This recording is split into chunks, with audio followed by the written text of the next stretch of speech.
and leave them with a feeling of frustration. I won't mind if I just reach across here and grab a couple of these nuts. Too. Anyway, that's fiction. And I think this is probably maybe still in the land of fiction, edging towards fact. When the newspapers and the magazines and the books talk about you and little girls, right? Is there anything in it? Well, I like young women, let's put it this way. I think most of men do, actually. Yeah, but the question turns on how young, doesn't it? Well, yes. Well, here you come to a concrete case for which I have been behind the bars, and that's what you want to talk about it. But what exactly would you like me to tell you?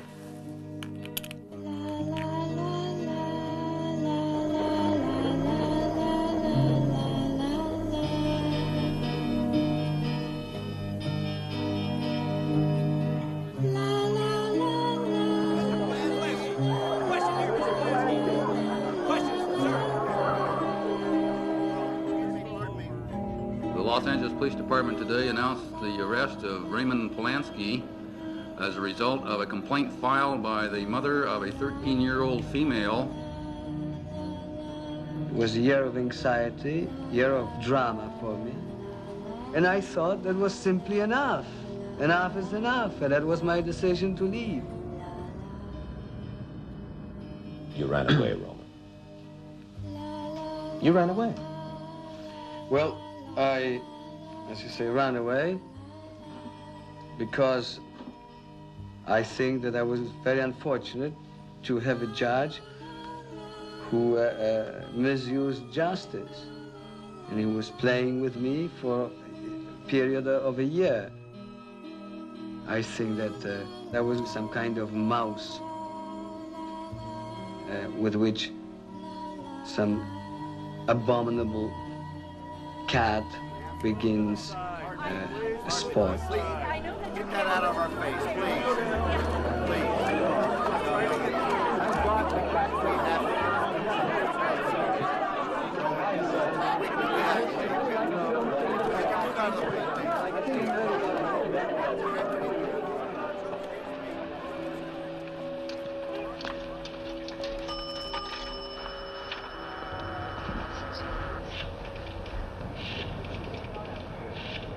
People were not in the habit of calling me at 2 o'clock in the morning, so I was sleeping.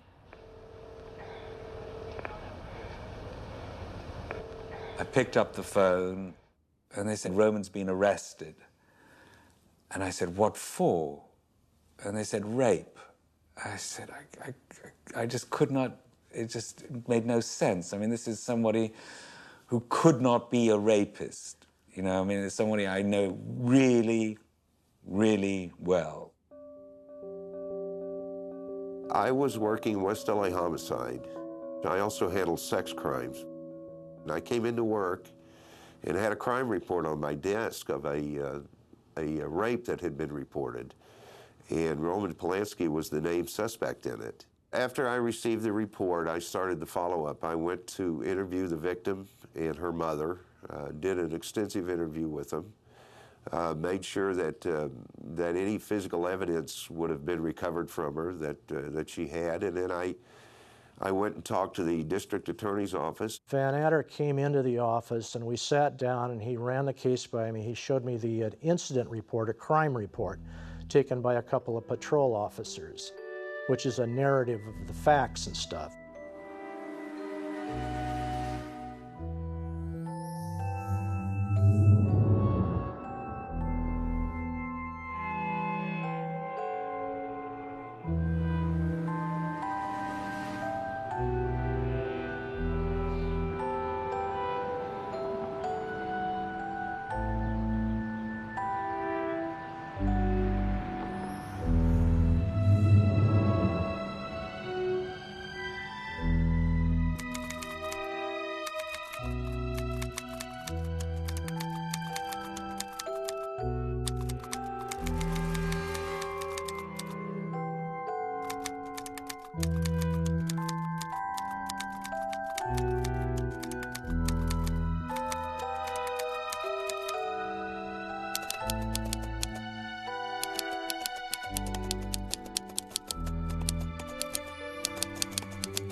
time was kind of the essence, so we got the search warrant. And it was for 2 locations. It was for Jack Nicholson's house where the crime occurred, and also for Polanski's suite on the 2nd floor of the Beverly Wilshire Hotel. Me and my partner, along with a narcotics officer, proceeded with the search warrant to the hotel. We were walking in, and he was walking out with a group of people, obviously going out for the evening. And I told Phil, I said, there he is. And we stopped, because he would have walked right on by us. So he said, Mr. Polanski, LAPD, we have to talk. And he came out and he says, is this going to be more than a few minutes? If it is, I'll let people go. He says, yes, it's going to be more than a few minutes. We proceeded up to his room and completed the search warrant, which we did find the camera equipment, the film that we ultimately had developed, and it did show nude pictures of the victim. Totally nude. Well, she was in a spa. You could see the upper portion of her body. You couldn't see her whole body because she was in the water, but they were nude pictures. Polanski was nervous, he was upset, and he's one of those people that just talk.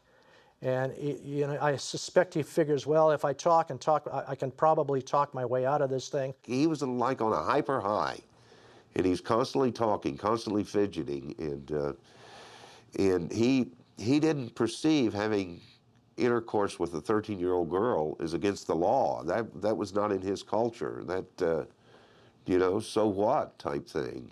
He didn't realize, I guess, the laws of our country as compared to other countries. I'm not so sure that Mr. Polanski was aware of what being arrested in America meant.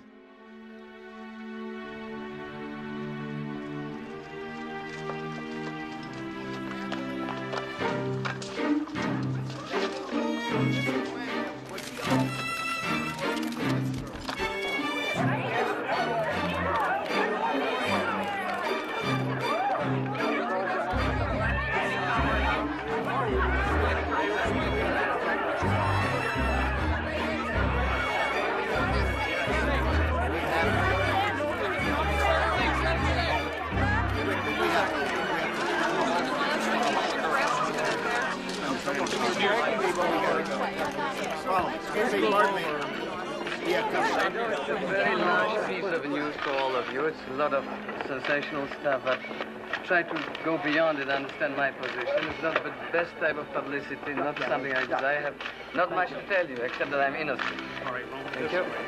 Thank you, Roman.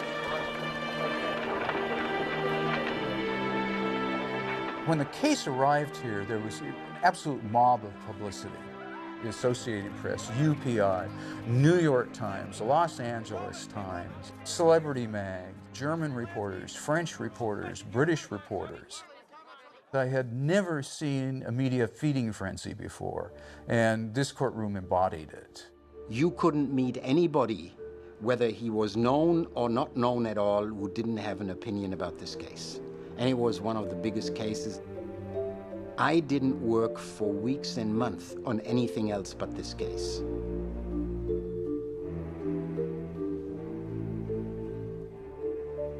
As the case progressed, I was struck, how could the same man be 2 different things to 2 different sets of press?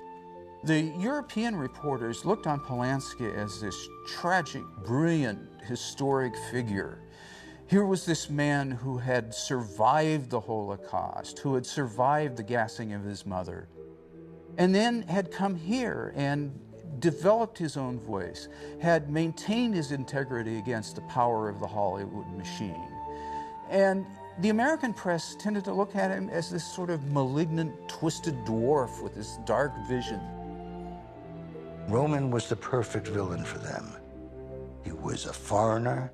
He had a thick accent. He made lots of money in the movie business. He was short. He was perfect. In California, at that time, had he not been who he was, in other words, a famous, controversial director with the legacy of his wife's murder behind him, the whole thing would have been completely different.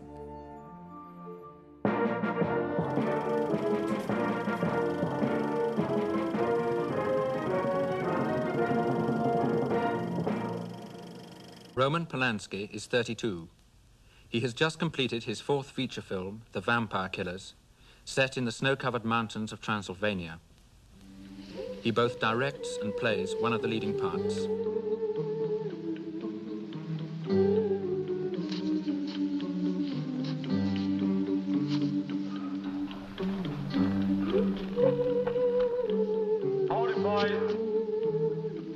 Sharon!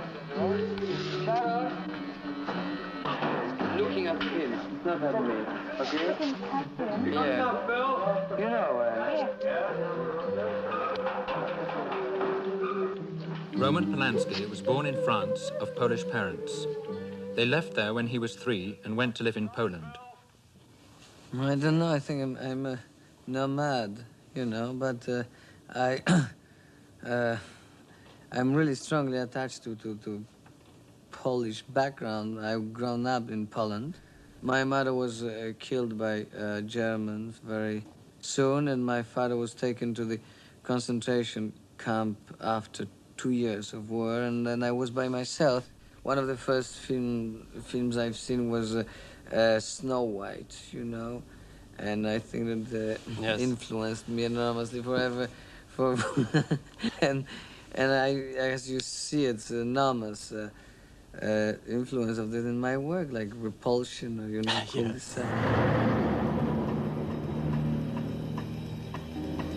I always wanted to be a director. I knew I wanted to make movies. I knew I wanted to be a part of it. I knew I wanted to create this. An American producer of Polish origin suggested that I come to London and make a film there. London was fabulous. You cannot imagine what it meant for someone who lived in that gray, drab, communist reality. It was a very civilized way of living. The rooms always full of friendly faces. You saw your friends every day, and there were lots of them. Life without limits.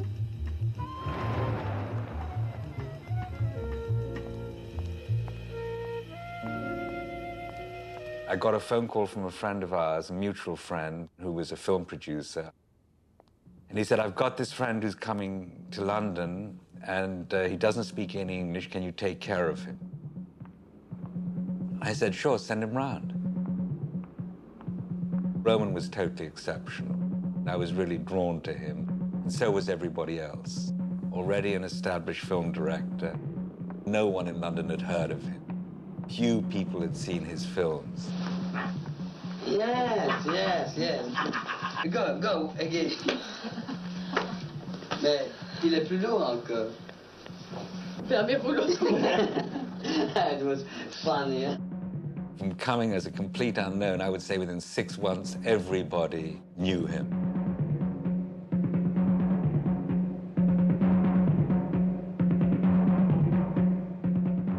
He was a charismatic fellow. There are very few directors who have Roman's personality and also his appetite for life. His appetite for life.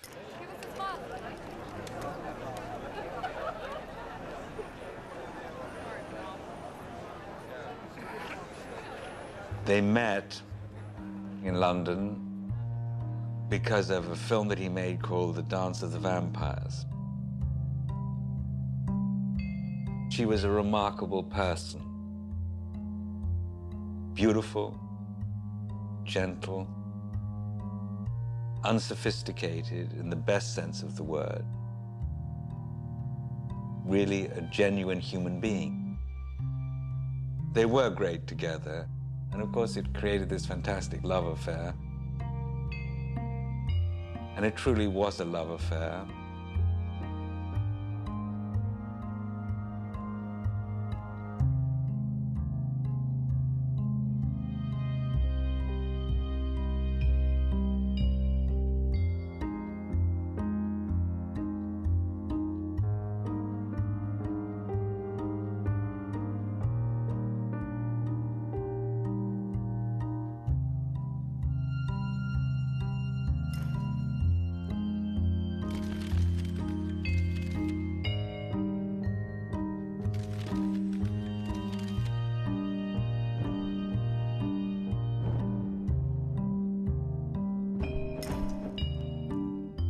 Look, it all started so long ago. My real problem started then with the murder of Sharon Tate. I was all right with the press before that. They won't let it go, since it's just the story that will never go.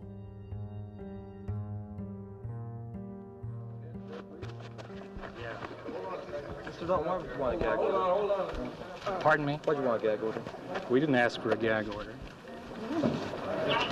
Okay. Who did, Mr. Dalton? No one asked for a gag order. Then why did the judge bring it up at this stage? Well, maybe the judge can answer that. The topic of publicity was discussed, and certain measures were discussed to try to control the publicity, but no one asked for a gag order as such. There was an hour-long discussion in chambers. Did that deal principally with publicity problems? Yes, a great part of it did. What do you see as the problems with publicity right now? Well, the problem with publicity is there's been too much of it. And of course, for me to go on television and complain about publicity is a little inconsistent. Excuse me.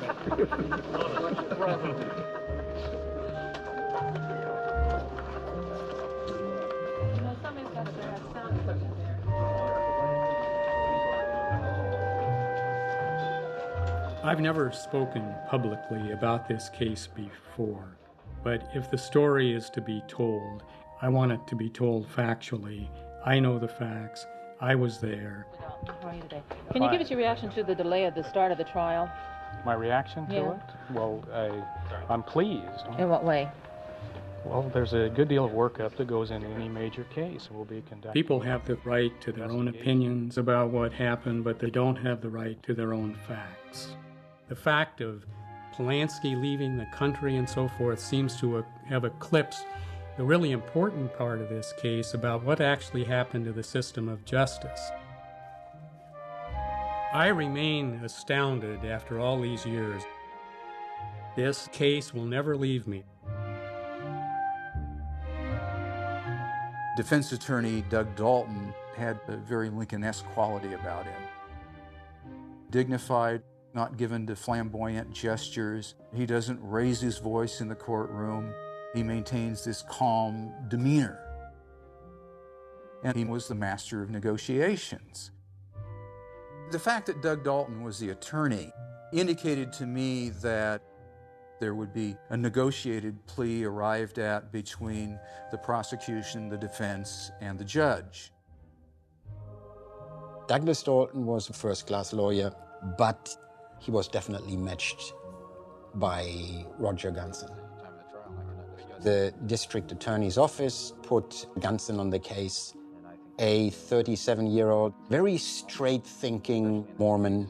We are concerned with protecting the privacy of the girl, the complaining witness in this case, and it's my understanding that there have been foreign reporters and investigators who have attempted to contact her and have interviewed. Gunson was the model of rectitude. He had that same kind of handsome schoolboy, sparkling good looks as Robert Redford. The rumor in the district attorney's office was that they picked Gunson to handle the case because he was a Mormon and because he was the only member of the DA's office who hadn't had sex with an underage girl. I heard some jokes about why they gave it to me, but I can't imagine those are accurate. There were a lot of prosecutors who had an interest in high publicity cases. Although I had had one very high publicity case, I was not one that looked for them. They were the perfect attorneys to handle a case like this, where the evidence and the players were sensational, were dramatic, flamboyant. So you want two attorneys who kept an even keel. They were, in that regard, very strikingly different from the judge in the case. When the grand jury came back with the indictment, Judge Rittenban, who was very interested in handling celebrity cases, obviously saw it and realized that he wanted it and went to the presiding judge and said, hey, I want this case. He was, of course, the senior judge in Santa Monica, which was the choice location for any judge, because that's where you get a lot of these high publicity cases. Judge Rittenband had handled a Cary Grant paternity suit. He had handled, the Priscilla and Elvis divorce. The Marlon Brando custody suit that went on forever. There were quite a few. I spoke to Judge Rittenband very frequently, and he liked being among the stars, but I don't think he was starstruck. Come to order. Superior Court C is now in session.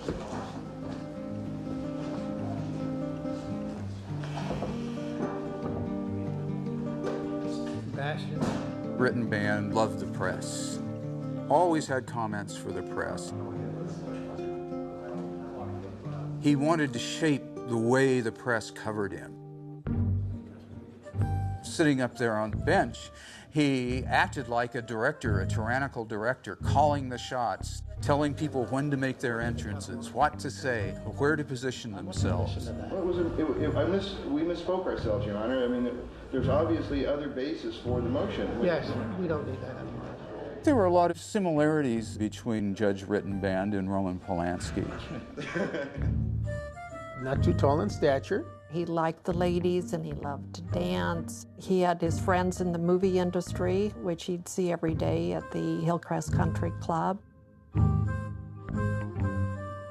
When I first met him, I was answering phones, and he used to say, I'm going to Hillcrest, I'm going to Hillcrest. And finally I stopped and I says, what's going on at Hillcrest? You know, is your wife there? Or, because I didn't know if he was married or not, And he said, no, I'm not married. And I said, oh, okay. I was 20 years old. He was 34 years older. He was 54 when I met him. And we became friends. Oh, golly. Practically every evening he'd come here and he'd sit over in that chair. And he loved champagne. So I'd get champagne by the case. Judge Rittenband, I said, what would you at your age do with a girlfriend? He said, I'd do the same thing you did and probably better. Then I said, well, tell me about it. He said, well, I got one that cooks and one that does the other things. So.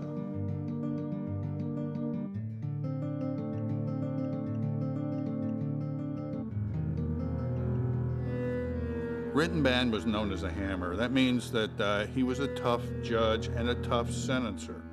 If you didn't make a deal and you didn't have the deal in place when you went in there, you were in trouble. I don't remember any judge that liked publicity like Rittenband did. He had his bailiff maintain a scrapbook that went back many years, and if an article appeared anywhere about something involving Lawrence J. Rittenband, it wound up in the scrapbook. It was kept somewhere in the court, I think in the bailiff's desk, and on an occasion would come out and be displayed. Judge Rittenband was receiving requests from people all over the world, from news agencies, wanting one of the seats in his courtroom. He was soliciting reservations for each one of these chairs. So it was going to be a real circus.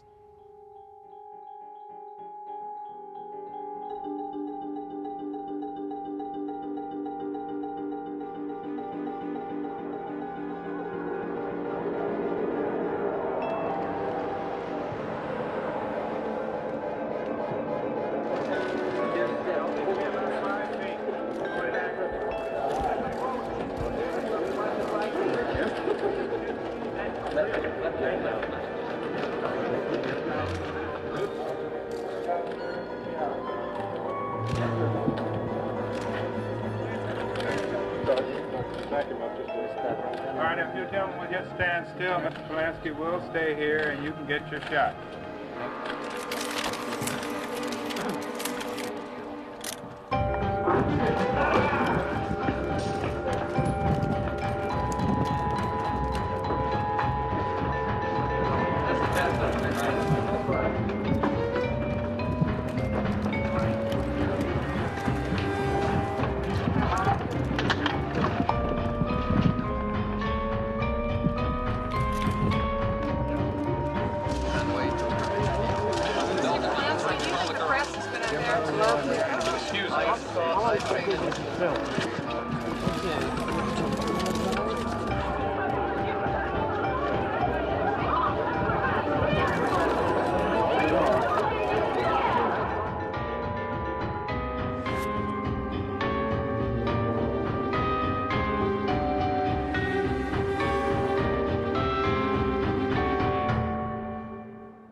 Because another trial in the same courtroom is taking much longer than expected, the rape trial of Roman Polanski has been delayed until August 9th.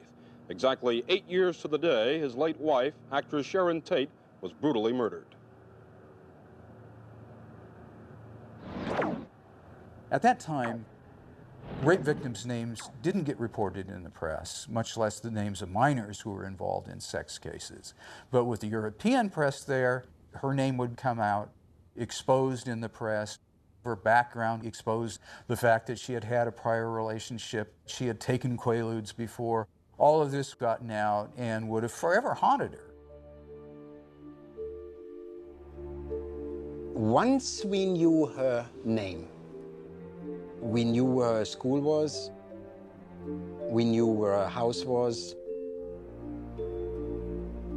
The French competition were after this girl. They were hunting this girl.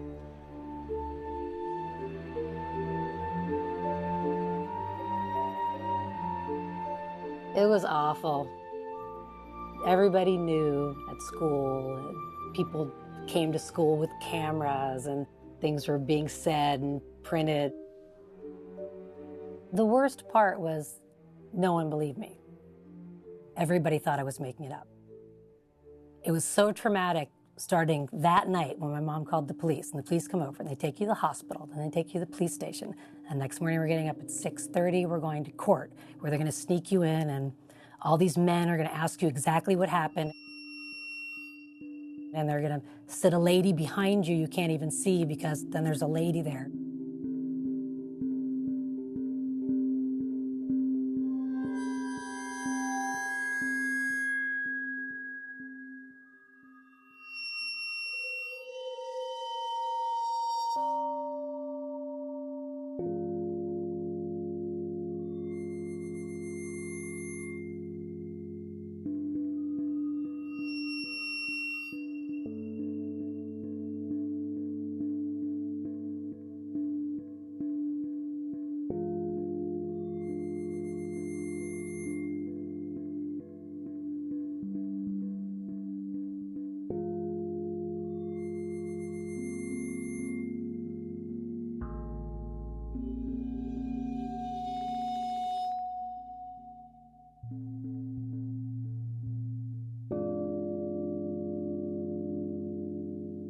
All that stuff was so traumatic that I never even had a chance to really, worry about, what happened that night with him. It was like, it just,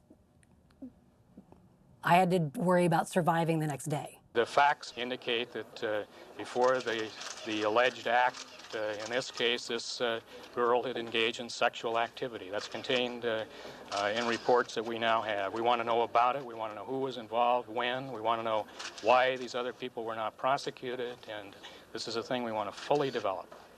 I would have as soon just walked away from it the next day. That you can't stop it once it starts. I mean, I just like went in my room, pretty much, and just turned it off. In Chinatown, he exposed the dark side of corruption. In Repulsion, he explored a warped mind. In Rosemary's Baby, he examined the occult. Now, something altogether new, altogether chilling. No one does it to you like Roman Polanski. I wanted to find more out about Mr. Polanski, and luck have it, the New Art Theater right down the street on Santa Monica Boulevard had a Polanski Film Festival right after the indictment and before trial. Murder and treason! What have you done to its eyes? Oh, no! Oh, oh, oh. get it, Jake. It's Chinatown. Every Roman Polanski movie has a theme: corruption meeting innocence over water. He says, oh, well, that's sort of what we have here. Corruption, Roman Polanski meeting innocence, a 13-year-old girl, over water, meaning the jacuzzi. I felt I was going to be able to pretty well convey to some jurors that this happened, and he had directed a scene very similar to this in his real life. You'd better have your legs tied down in case of convulsions.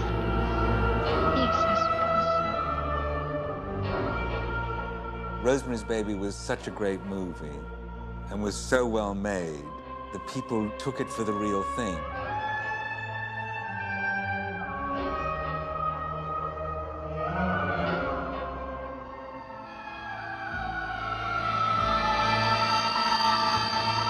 This is no dream. This is really happening.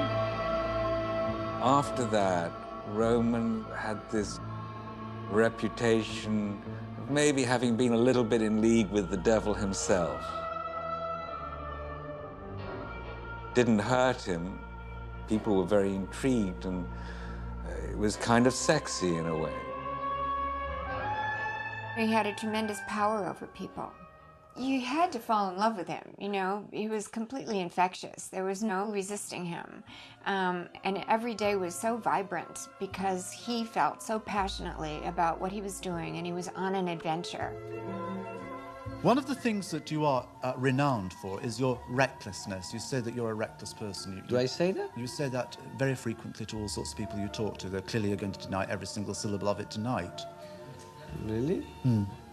I mean, are you a reckless person? Are you afraid of anything? Yeah, I am reckless, but I don't tell people about it.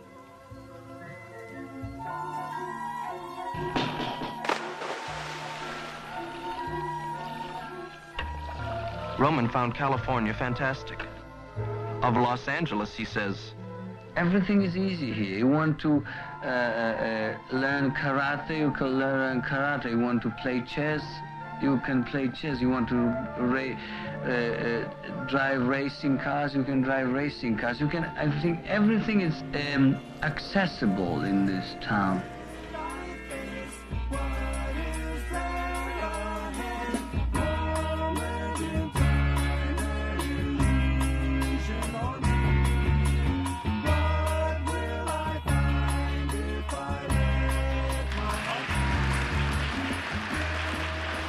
Rosemary's Baby was a huge hit. Roman was on top of the world. Nothing could have been better. He was in love with Sharon. They were having great parties. He was going all over the world. When he was the toast of the industry, he was hanging out with all of the people that everybody wanted to hang out with. Everybody wanted a piece of Roman because the work was so original. Roman, Sharon. This is the very beautiful Sharon Tate, I'm sure you've seen in films, and her husband, very talented Roman Polanski, best known for his original film, Knife in the Water. She wrote and directed, and he's also responsible for Rosemary's Baby, the picture. And I think maybe a little later we'll get a chance to sit down and talk a little bit about sex and films and the whole thing in terms of sex. Certainly it was a happy time for all of us. Roman was happy. He was with beautiful Sharon. Everyone loved her. He loved her. I loved her. We all loved her.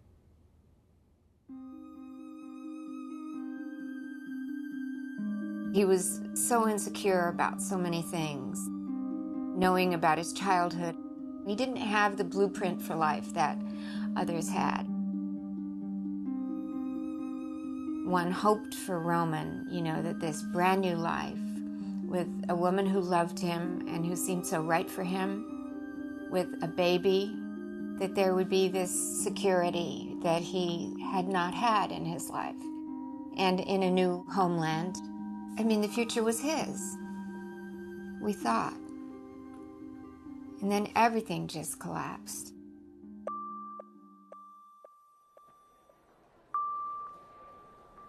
Well, we were preparing a film that I was going to produce called The Day of the Dolphin. We were writing the script in London. Roman, who's a perfectionist, says, always just, we'll finish it in a couple of days and then do the rest in LA. It was a Saturday, and the phone rang, and I picked it up, and it was our agent, Bill Tennant, who was on the phone, and I immediately realized that something was terribly wrong. I mean, he was a very stable kind of guy, and he was absolutely distraught, and I said, well, what is it? And he said, you know, something like, they're all dead, they're all dead. And I realized something awful had happened, and I wrote the phone to Roman. And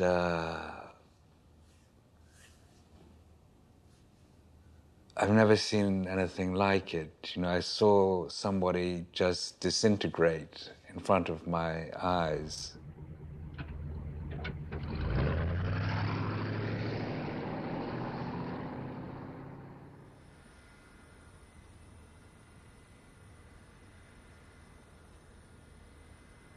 This was at the home of movie director Roman Polanski, and it was his wife, Sharon Tate, who was one of the victims. She, too, had repeated stab wounds. One of the victims had a hood placed over his head, and the word pig was written in blood on the door.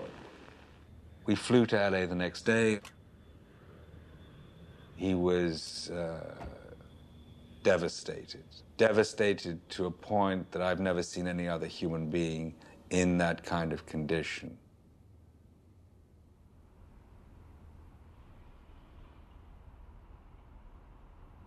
And I remember picking up Sunday newspapers. I was already reasonably aware of how the press functions. And their business is selling newspapers. The story was basically how Roman had flown to Los Angeles, murdered them all, and then come back. I mean, this was actually in the newspapers, in the headlines. The nature of the murders, you know, Satanism, Rosemary's Baby, this is the guy who made Rosemary's Baby. He knew so much about it. He couldn't have known so much about it without actually being involved in it, and so he must have been part of the cult. There was a cult, and they were murdered, and who gets murdered in this kind of way? And it was a typical example of the victims being responsible for their own death. It was shocking. It was truly unbelievable. The last day I talked to her was a few hours before the tragedy happened. We are certainly curious about my relationship with Sharon within the last few months. I can tell you that the last few months, as much as the last few years I spent with her,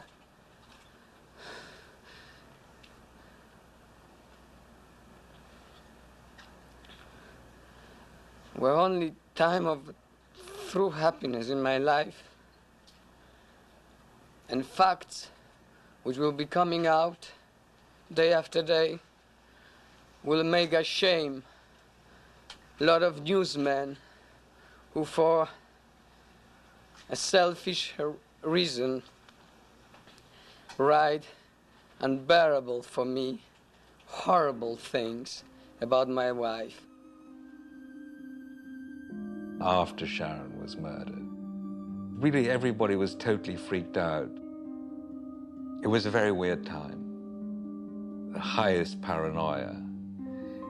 The transition of this sort of hippie kind of existence in LA to this brutal awakening of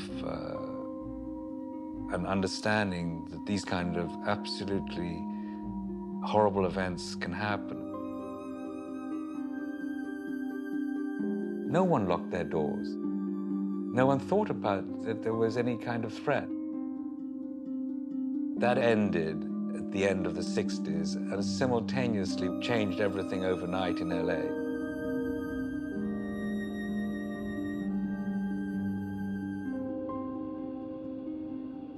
It was the end of a fairy tale, really, in Roman's life, in everybody's life. He would have been a father of a son, would have now been, what, 30 years old? Maybe he would have other children, or would have continued living in California. Who knows? How does one survive when you know his childhood? He's a very, very strong human being. I think that the idea of the magnet of tragedy started after the Tate murders. He was living out in Malibu, and the neighbors were all like horrified because somehow if he was in the house next door, there was going to be another mass murder. I mean, people are just too weird, I tell you. It's crazy.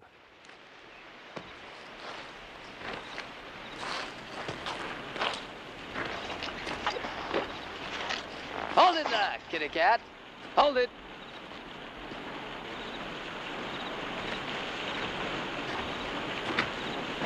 Hello, Claude.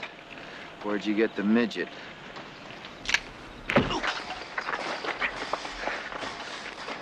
You're a very nosy fellow, kitty cat, huh? You know what happens to nosy fellows? Huh? No? Wanna guess? Huh? No? Okay. They lose their noses.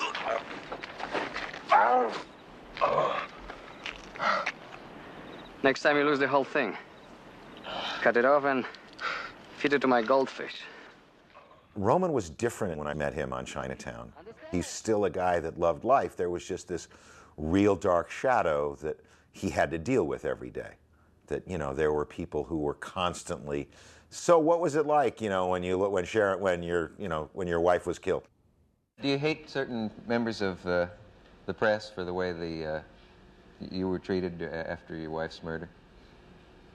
Well, yes. To be honest, I do, but I wouldn't call it a hatred now. You see, somehow evolved to just indifference, and I simply don't read it and try to avoid it. Yeah. But in general, I despise the press tremendously for its inaccuracy, for its irresponsibility, for its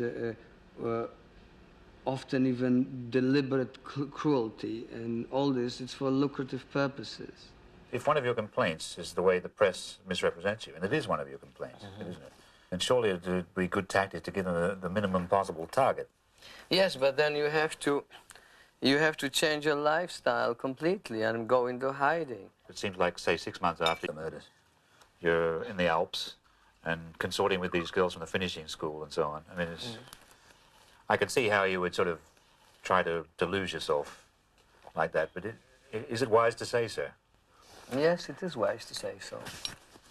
Why not? Why wouldn't it be wise to say so? That's the way it was. And that's the way it is, you know. I mean, just different people have different way of seeing life and relationships. You know, it's not necessarily the same with you than me, you know. And people react in different ways to grief. You know, some go to a monastery, others start visiting whorehouses.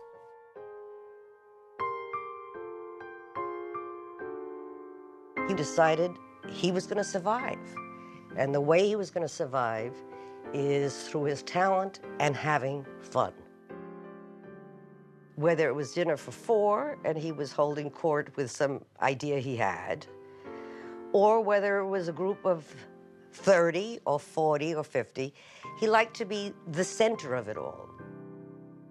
He was a wonderful host, almost like a dance master. He kept it all sort of stirred. It gave him enormous pleasure. And after Sharon, I think he didn't want to be alone too much. It's not so good to be alone. Everybody knows the best way to get close to your dream is to get to know a star, a real star. Polanski, after Chinatown, was not only a real star, he was the Roman Polanski, a big name. She wouldn't mind being discovered by a man like Roman Polanski. After all, she had seen in the French Vogue pictures of Nastasia Kinski, who was 15 when she started her affair with Roman Polanski, or Roman started it with her. And everybody had the opinion if Polanski wouldn't have done this photo layout with Nastasia, she would have never become such a well-known young star.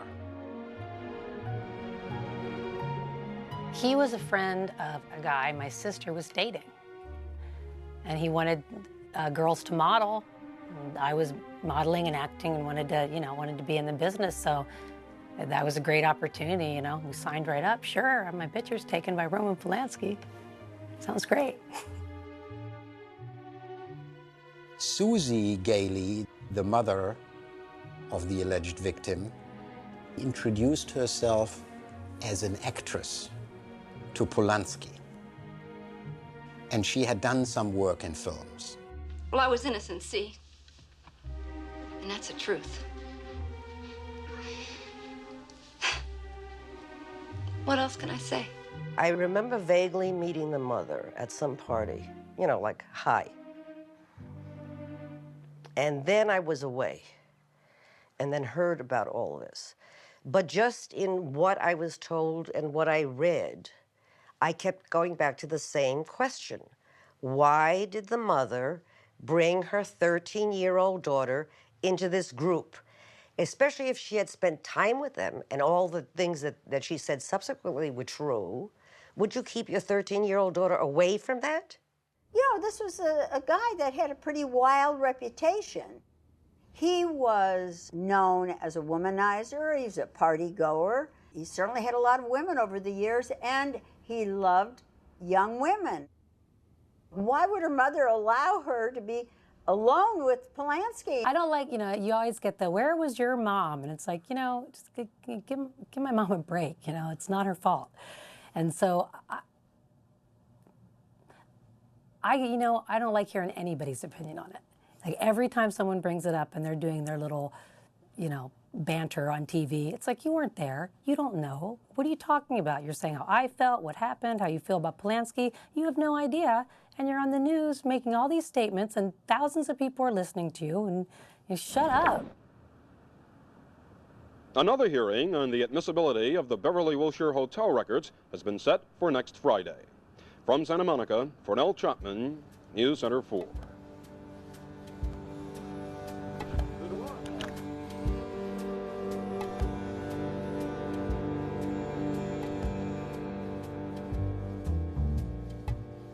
I was instrumental in arranging the plea bargain because as I looked at this family and Samantha, I thought at the time some people knew her name and some of the kids at school knew who she was. I thought it was important to try to maintain her anonymity which would have disappeared had the case gone to trial. And so I tried to persuade the district attorney, who had a new plea bargaining policy, tough plea bargaining policy.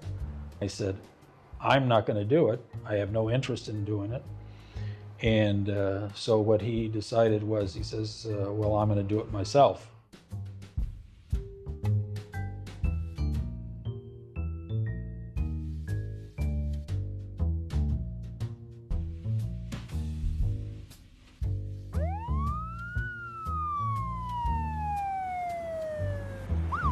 The LAPD brought the evidence envelope to this courthouse building and brought it in actually to this room. There were about 5, 6, or 7 men standing around peering down at this evidence envelope, and someone takes it and turns it and opens it, and out falls these little girl's panties. And so there was this enormous court battle over property that belonged to her as to what was to be done with them. And Judge Rittenband decided to cut it in half and give half to the prosecution and half to the defense. The defense expert went over and put on his latex gloves and came back and then started operating on these copper panties. If you can imagine the humor of about 7 men sitting around a table. Trying to identify any stains and to make sure that the cut or the piece includes part of that stain. And they were fighting, and no, it has to be just a little to this way. No, it should be over here. No, we shouldn't cut that way at all, we should cut here. So finally they made the cut. What we understood was that Dalton was going to take his half and submit it to a lab. I also understood that the lab was about to give its report in 2 weeks. And 2 weeks and 3 days later, Dalton called me on the phone, clearly now, I think, having the results of the lab report, saying, what do you think would happen if we pursued a plea bargain with the prosecution? At that point, I realized that now Polanski had an interest, that the stain in the panties was going to be brutal evidence for them. And the prosecution had loaded Polanski up with multiple charges. The only one he was willing to admit and to plead guilty to was that he had had consensual sex with the minor.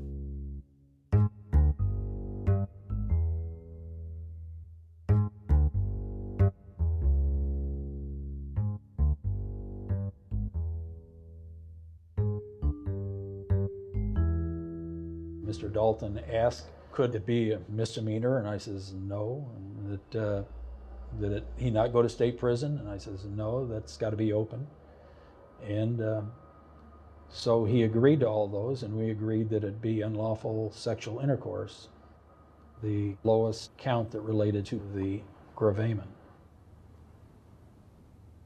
The agreement was that Polanski would plead guilty to the one count, that he would be sentenced based upon the probation report and the argument of counsel. At that time, the sentence for unlawful sexual intercourse was what they characterized as an indeterminate sentence, so you're sent to state prison from anywhere from 6 months to 50 years.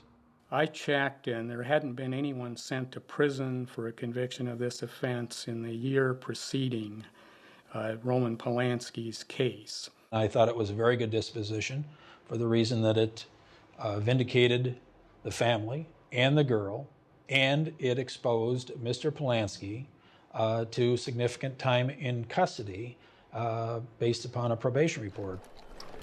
By entering his guilty plea, Polanski avoided going to trial, a trial that was to have begun tomorrow, the 8th anniversary of his wife's death at the hands of the Charles Manson family. Standing with his lawyer, Douglas Dalton, Polanski was asked by Deputy District Attorney Roger Gunson to what count he pleaded guilty. Polanski: I had intercourse with a female person, not my wife, who was under 18 years of age. Gunson: how old did you think the girl was? Polanski: I understood she was 13. The plea bargaining was the result of a request by attorney Lawrence Silver representing the girl's family. Silver asked Judge Lawrence Rittenband to accept the plea and protect the girl from the glare of publicity. Silver: a stigma would attach to her for a lifetime, and justice is not made of such stuff. Judge Rittenband, in accepting the guilty plea, ordered Polanski to be examined by 2 psychiatrists. Sentencing will come after that, when the judge could declare the director a mentally disordered sex offender. That could result in commitment to a state mental hospital. Other possible sentences include 1 year in county jail, up to 50 years in a state prison, deportation, or probation. We took our chances, obviously, here because we had no idea or no way of knowing what the probation department would conclude.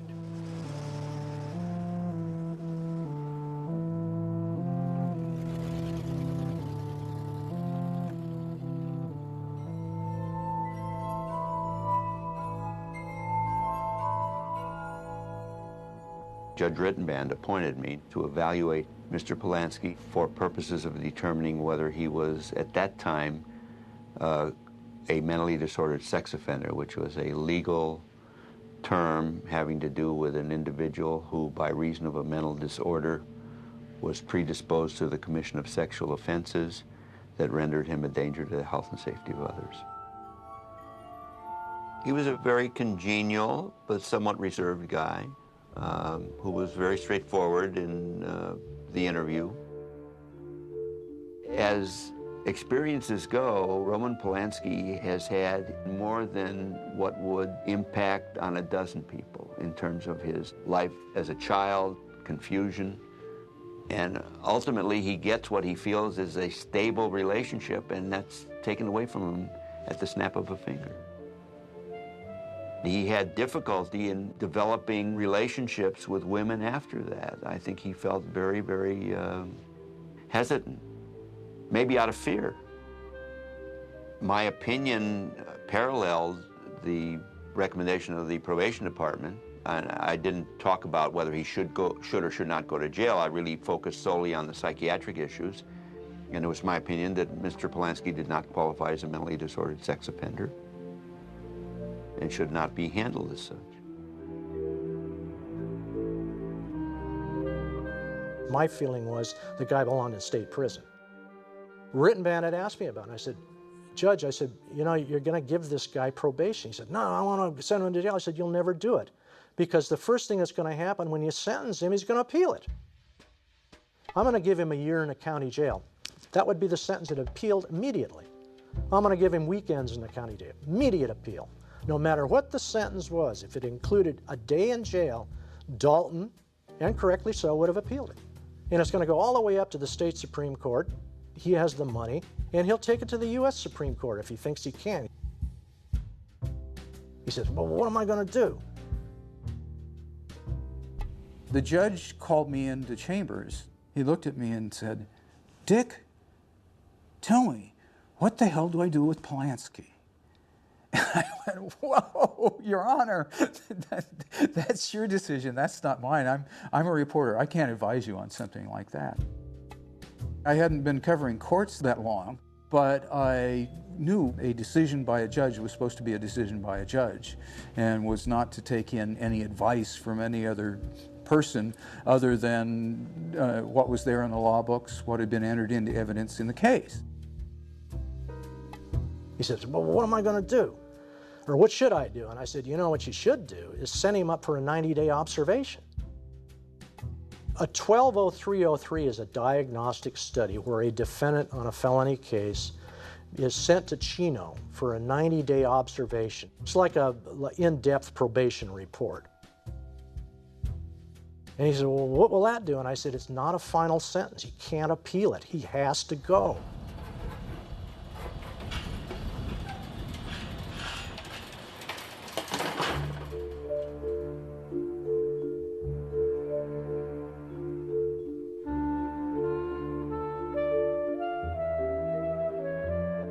We were very pleased when we got the probation report. It recommended that Polanski serve no time in custody and receive a straight probationary sentence. However, we received a call from Judge Rittenband asking us to come to chambers that he wanted to discuss the matter with us. The probation officer, Roger Gunson, and I all went into his chambers for a meeting. At that time, the judge said he was not going to follow the recommendation of the probation department. He had decided that as punishment for Polanski, he was going to send him to the state prison at Chino for a diagnostic study. Gunson and the probation officer both protested. I told him that the law was that the diagnostic study was not to be used as punishment or as someone's sentence. The courts are not supposed to use that. And his response was, I don't want to send Mr. Polanski to county jail because I don't want to be responsible if he were to be injured or killed. I said, Judge, we had not expected this. Polanski's engaged right now in directing a large movie that involves many people, millions of dollars. This is going to cause a tremendous hardship. And he suggested that I request a stay meaning to defer or put off this diagnostic study in order for Polanski to be able to complete his work on the film.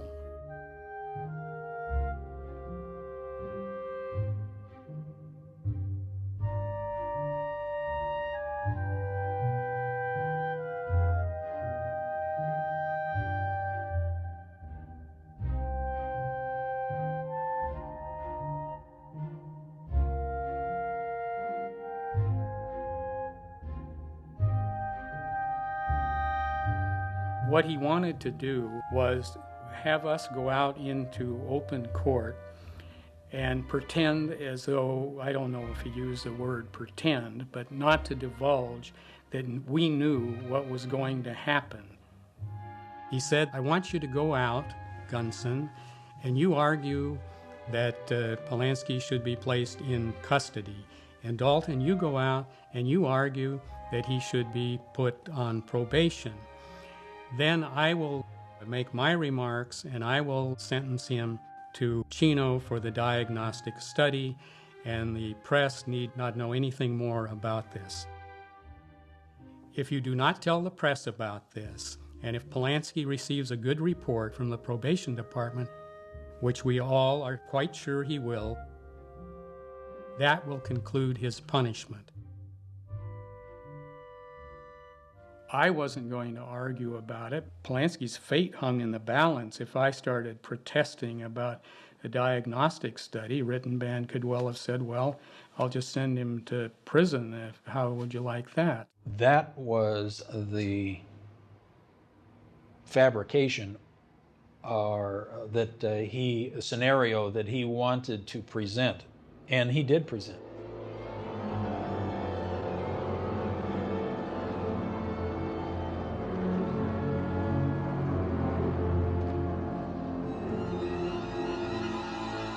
This thing had reached the point where it was actually becoming surreal.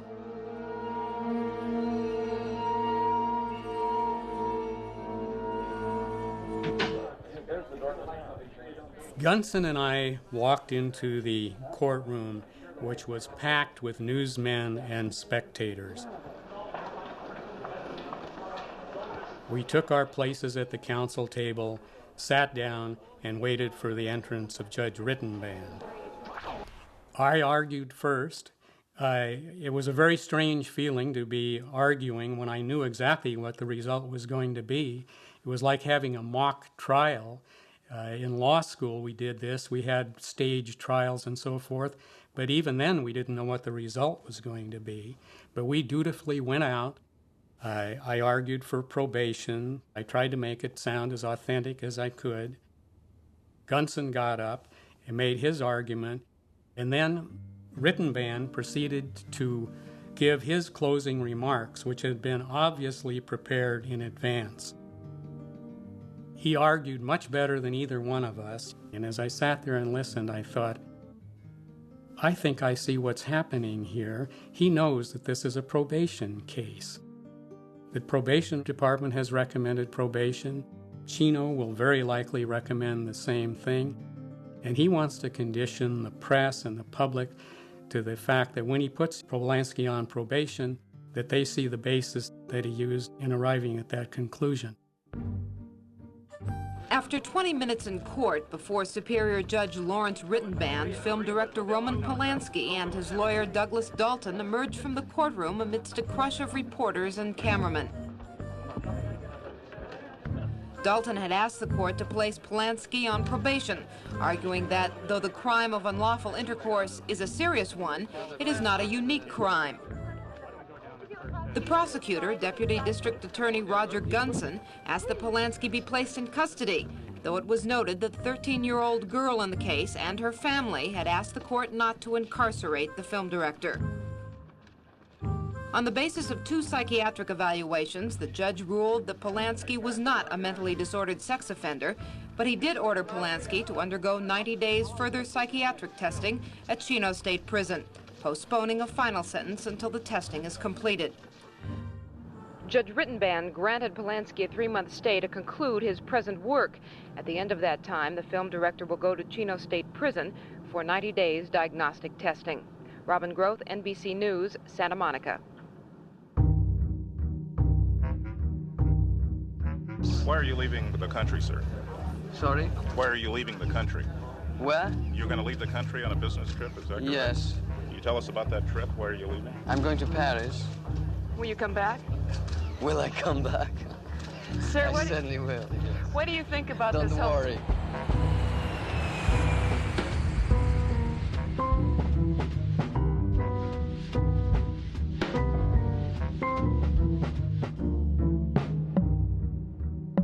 Dino just called up and said, "Wonderful news. My God, Lorenzo, we got Roman. We got Roman." It was a potboiler.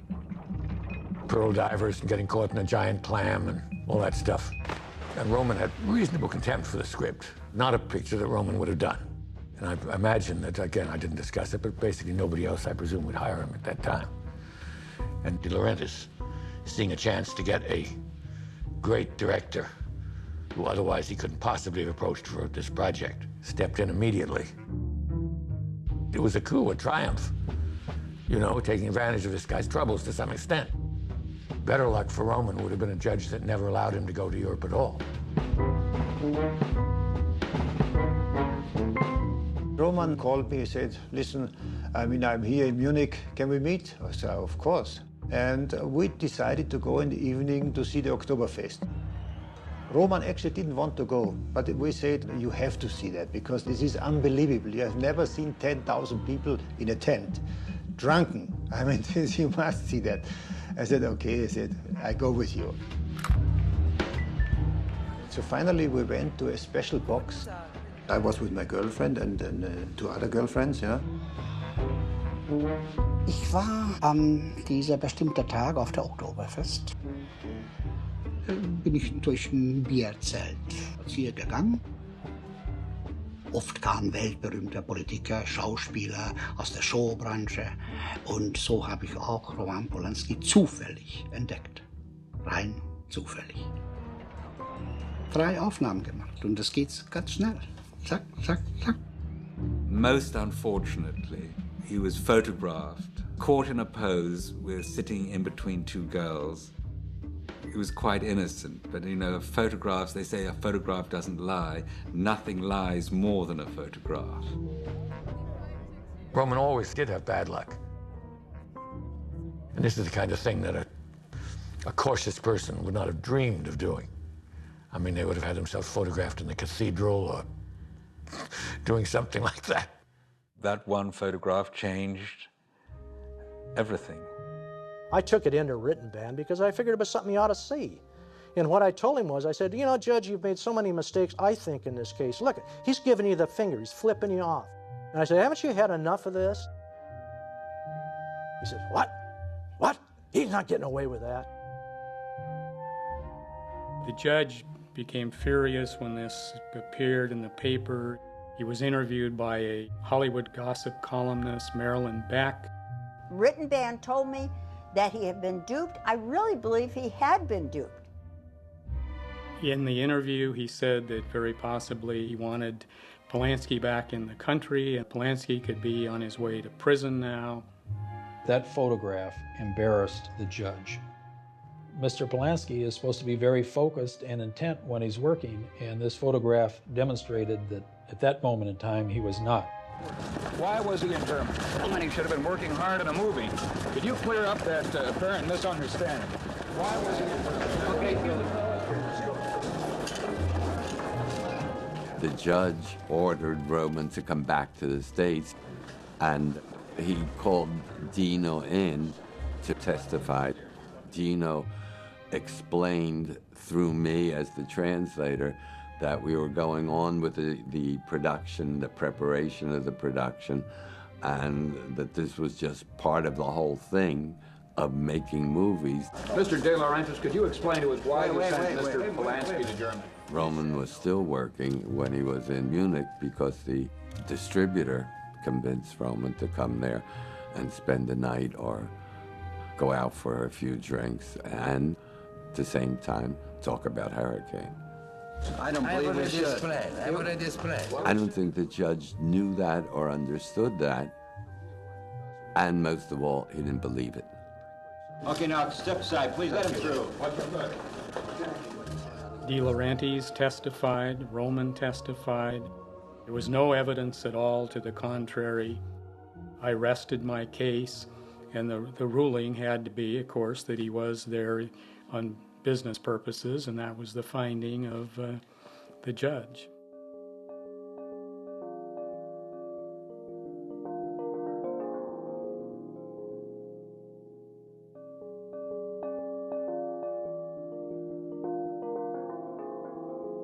I told him, you just have to bear up and go through this, and remember at the conclusion of this case will be over, you'll have no further time in custody, and it will all be behind you.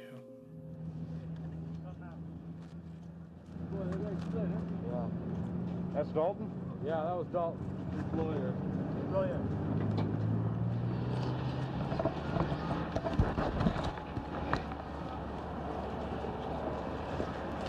Mr. Dalton, has Mr. Polanski talked to you about his reaction to coming here for this almost 3-month period? Yes, he has. Excuse me, I have some business to conduct in here. Has he indicated to you as to what his feelings are? Hi. Hi. Let's push you.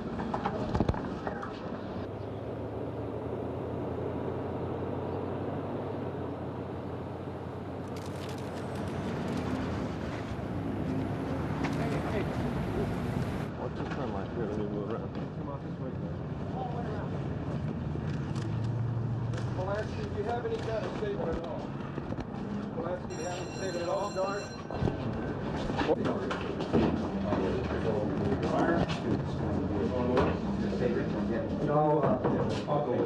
Mr. Polanski, do you have any statement at all regarding this 90-day psychiatric suspend that you're telling us right now?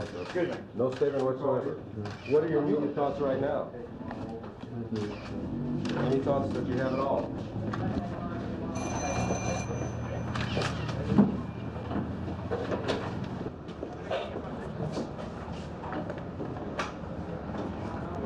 Where's the lawyer?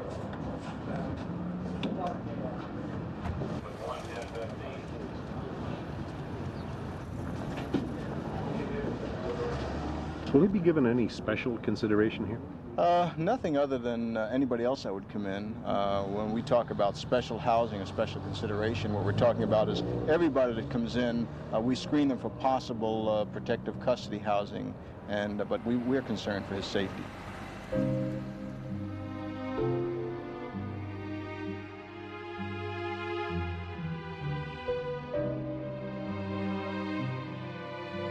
There were sketches, there were locations. The people had been up to Chino and talked to Roman. I mean, he was prepping the movie from Chino. Dino and I went to visit Roman.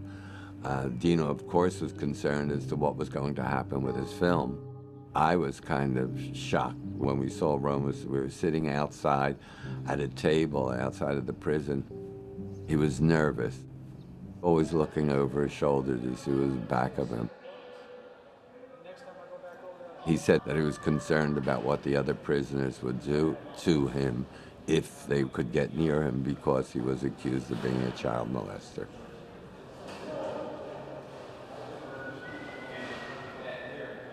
It was very grim, and it was a very frightening place. This is a hardcore, murderers, and Roman was not safe there. People get killed there.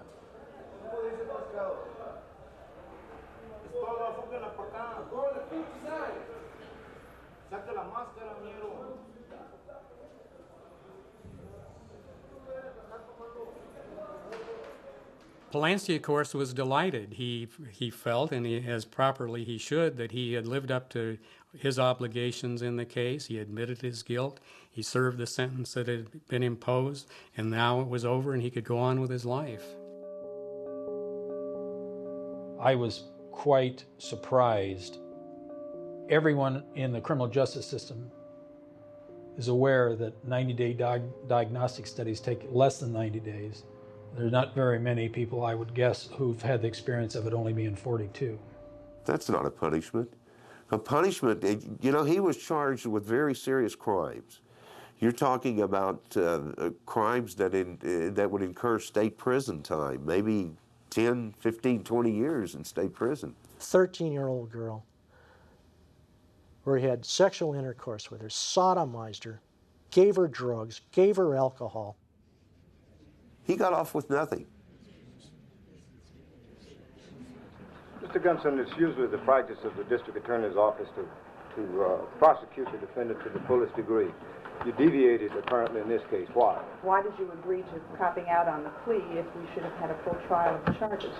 What do you mean, copping out? Between the time that the judge agreed that the 90-day diagnostic study be his sentence, there had been lots of news media reports very critical of the judge.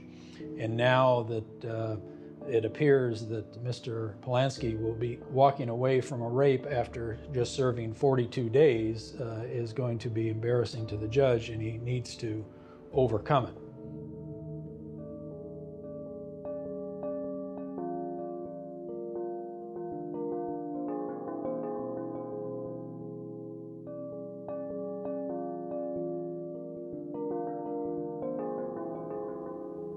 My father was at Hillcrest Country Club washing his hands in the locker room, and standing next to him was Judge Rittenband, and one of the gentlemen at Hillcrest came up to the Rittenband and said, "Are you really going to let that little Polish blah blah blah off?" And Rittenband said, "Well, he thinks so, but no way. We're going to put that little blank blank away for the rest of his life."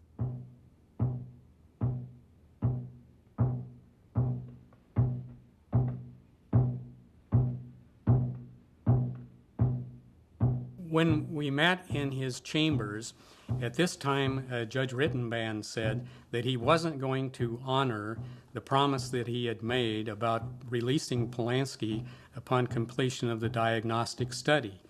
He gave as his reason that he was getting too much criticism.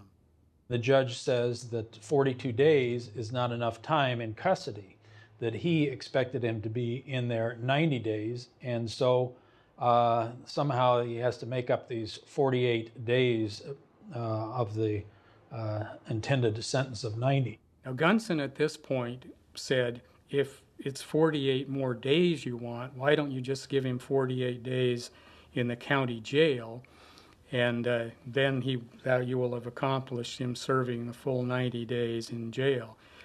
And Rittenband said no, he was not willing to do that because the perception of a prison sentence must be maintained for the press.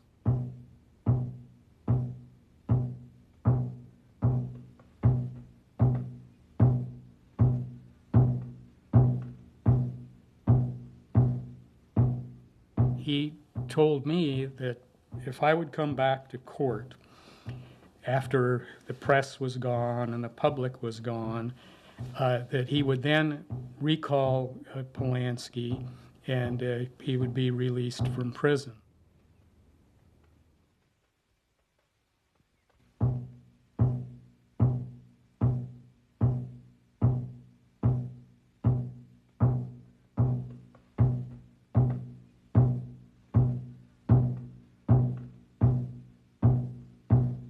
It became obvious to me that he wanted him deported because he did not want him around here embarrassing the judge any more than he already had.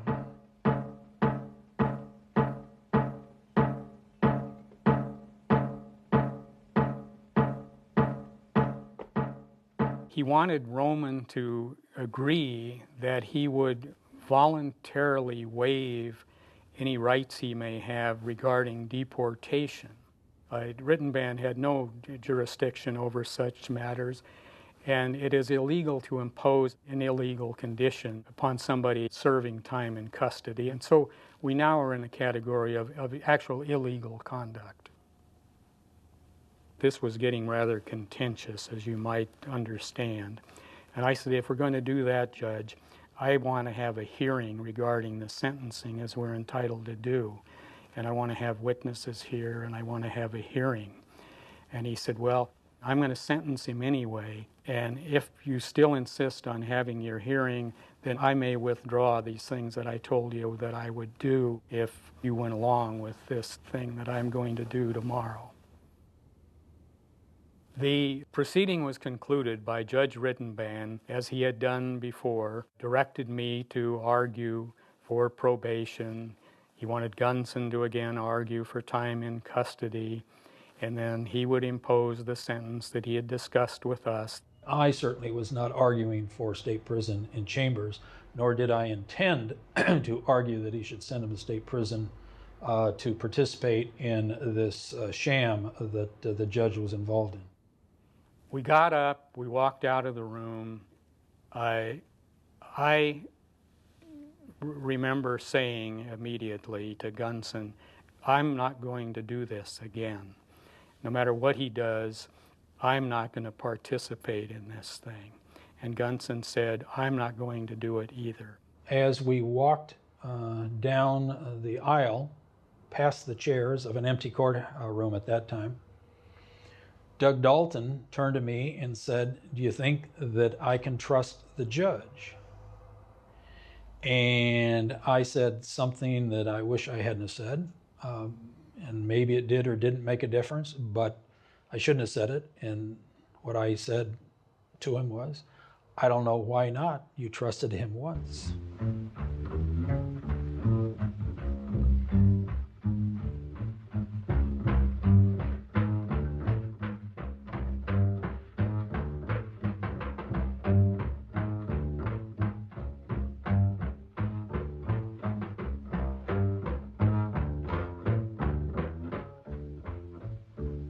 I didn't know what I was going to do the following day.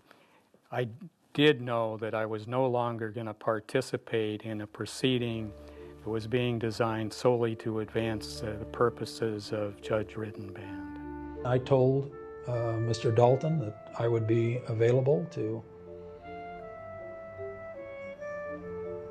disclose this information to anyone in any place at any time. I contacted Roman and I said for them to come to my office. We discussed what was going to happen the following morning. I told them that it was my opinion that the sentence would be illegal, that we could probably obtain relief on appeal, but that would involve a long procedure and Polanski would be incarcerated during that period of time. I said that the judge had said that if Roman agreed to waive any deportation hearing and be deported, that he would then be released if he also had by then served 48 days. Roman said to me, can we trust him? And I said, no, we can't trust him. We have no idea what he may do.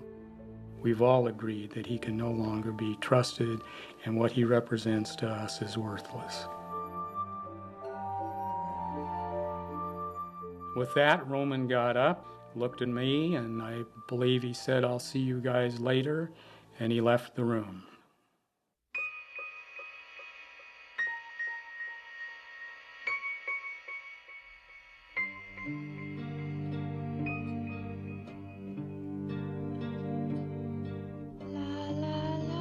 There were 2 or 3 other people there, and I gave Roman an envelope, which I thought was script notes or something else.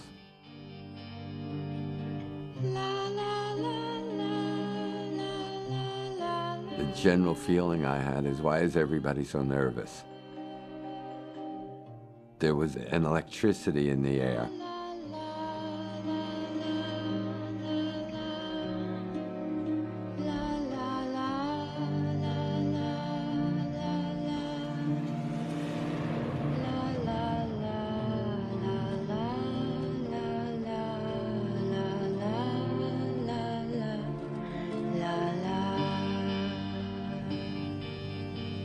Je pense qu'il a des zones sombres des zones de tristesse, des zones d'obscurité, qu'il a forcément un rapport, vu cette enfance, c'est quelqu'un qui a un rapport avec la vie et la mort dont il ne peut pas parler.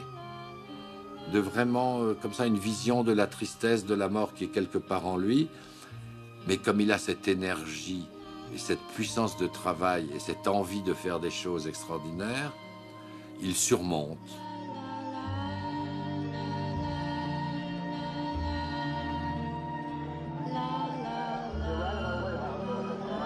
To have to do with what was my conversation with Mr. Polanski. My conversation with him is protected by the attorney-client privilege.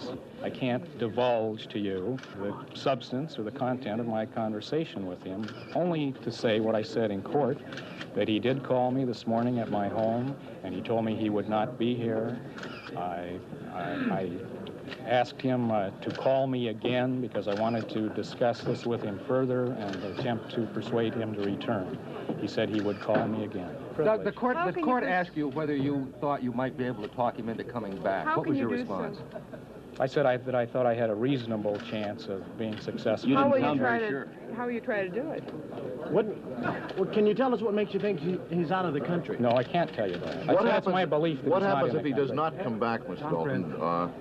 Then the court goes ahead and... I'm not going Roman to speculate. Polanski is in seclusion. His friends say inside this fashionable building in downtown Paris where he keeps an apartment. He skipped the country early yesterday, only hours before he was to be sentenced for illegally having sex with a 13-year-old girl. He had given her champagne and a quaalude. He has told a friend here his refrigerator is full, and he does not intend to leave. Many feel the aura of tragedy and sensationalism that surrounds Polanski obscures his brilliance as a director. The judge in the Roman Polanski Morals case said today he intended to send He says a Polanski year back of to torture prison. The District Attorney's Office has begun proceedings to force Polanski back to the United States.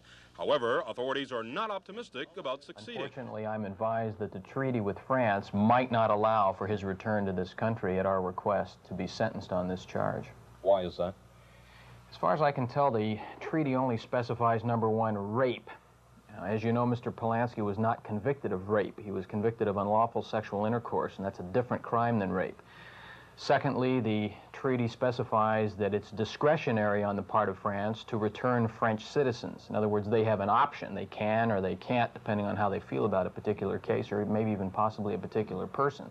Whether the DA succeeds in extraditing Polanski or not, Judge Lawrence Rittenband plans to impose Polanski's sentence on February 14th, with or without the filmmaker's presence. The length of time, of course, would depend upon whether or not there would be a deportation, or if not deported involuntarily, he would agree with the Director of Immigration to consent in writing to leaving the country, in which case any balance of his stay in state prison would be cut short. But it was to be no less than the full period of 90 days. The judge held a press conference. Shockwaves went through the judicial community, a judge holding a press conference regarding a pending case. Totally unheard of. He said he intended now to sentence Polanski in absentia. So I prepared a challenge for cause to disqualify a judge. If you do this, you're required to prove that there are actual prejudice, existing by the judge, and you can't have a fair trial or a fair hearing before him. I showed the declaration to Roger Gunson. He read it very carefully. He agreed, that's true, that's what happened. I will back you up if that need be. The judge was furious. He knew that statements in the declaration were all true.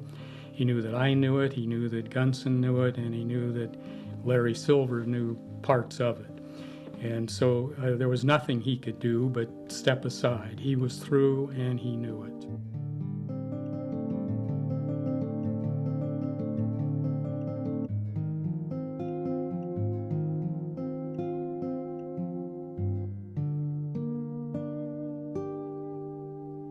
I was young, but the way I felt was the judge was enjoying the publicity, and he didn't care about what happened to me, and he didn't care about what happened to Polanski. He was like orchestrating some little show. that I didn't want to be in. I clearly hold no brief for Mr. Polanski, and obviously what he did to Samantha, my client, was wrong, outrageous. But nevertheless, he was supposed to be treated fairly in court, and he clearly was not. I'm not surprised that he left under those circumstances. Really? Yeah.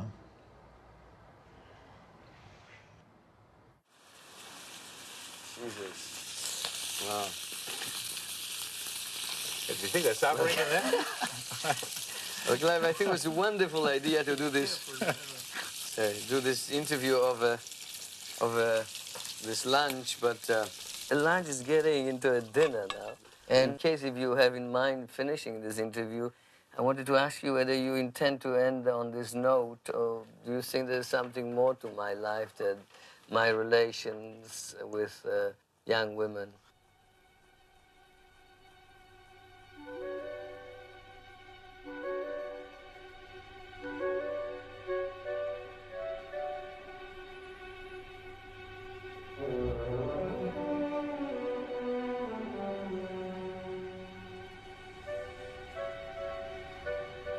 He rebuilt his life in France with great honor. He's a member of the Académie Française, and in France he's desired, and in America he's wanted. C'est aujourd'hui que le cinéaste Roman Polanski entre officiellement dans la vénérable institution de l'Académie des Beaux-Arts.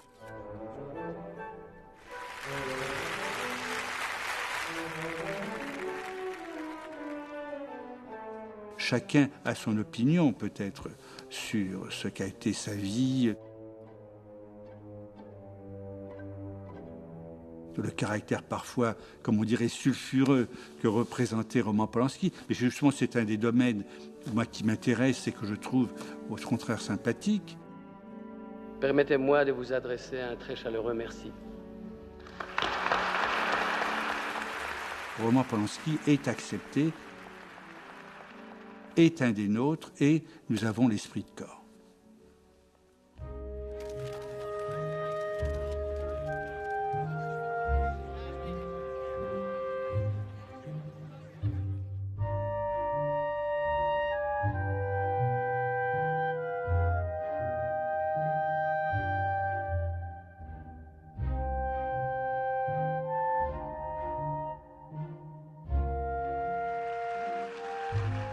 The Oscar goes to Roman Polanski for The Pianist. The Academy congratulates Roman Polanski and accepts this award on his behalf.